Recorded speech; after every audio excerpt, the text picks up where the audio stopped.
Hello everybody, this is a week of one more video of GoPerio, and in this video this week we're going to talk about how to harvest connective tissue graft from the hard palate.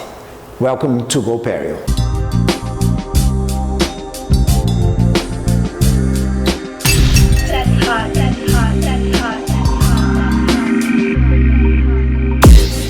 So the first thing that you need to see in your case is how much of connective tissue you actually need and for what purpose too.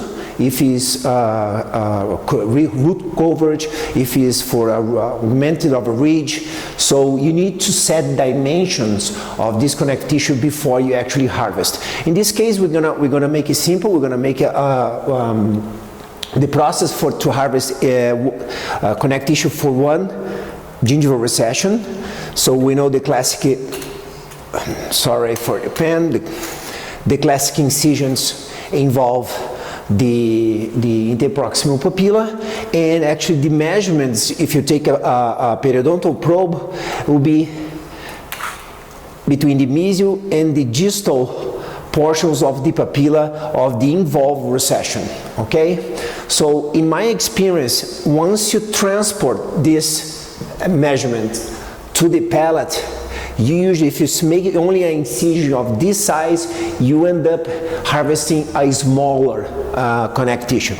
So what you're gonna do is actually place your first incision hard to the bone, considering that the great foramen is right here, so right at the third molar or just on the second molar, and you can make a full incision coming from canine to the second molar.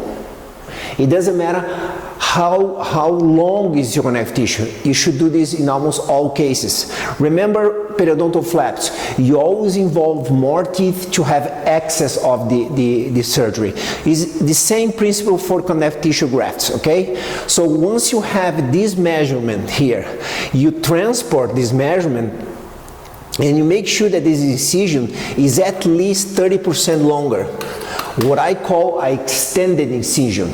You place it to the bone with a 15C twice, 3 times until you get the periosteum actually incised.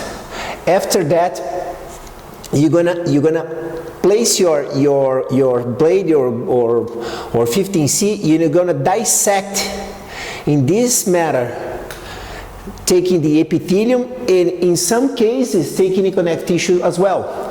If you leave some of the connective tissue with the epithelium, the post-operatively process of your patient is going to be a lot better, with more comfort.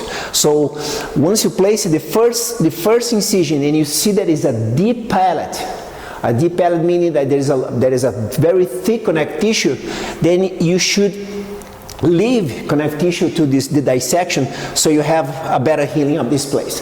So once you dissect, the follow-on dissection should follow a trapezoid, which is extend even more to that extended incision. So you don't do just a square. What I call also is a extended exploration for a connective tissue graft. Now you have the epithelium loose. You have a great area so you can work to harvest your epithelium. So now, thinking that the epithelium has 1 millimeter, and in average we have 3 millimeters of connective tissue, you leave 1 millimeter with epithelium and the rest you're gonna remove.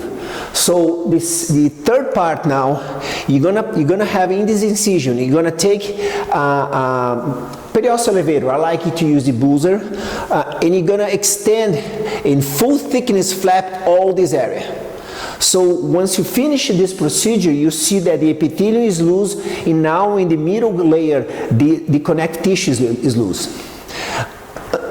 In the old days, I used to make then the cuts with the fourth incision to the mesial, to the distal, and in let's say in the depth or in the longitudinal way of this connective tissue graft. Today I like to work only with blades, but I like to go under the connective tissue going up, going between the epithelial connective tissue, going down, and you dissect these borders as careful as you can, holding always the connective tissue with I like to use the Perry plier. Once you have all secure and you remove this connective tissue, your assistant must to place a gauze, a humid gauze, right away to avoid any future bleeding. In the final sutures, one suture that I've been doing for a couple of years is the secure suture. Is a suture that you give in this region to the periosteum to avoid bleeding in this area. So you grab your needle, you grasp the periosteum, and you finish your suture in a tight way. So then you almost don't have postoperative bleeding in your cases. And once you're gonna have the sutures of the palate, take a sutures of the palate usually located in the papilla. It's easy to tie those sutures, okay? And you don't make a string, or you don't make a force on this gingival margin once you have the suture tied up that can cause some recession.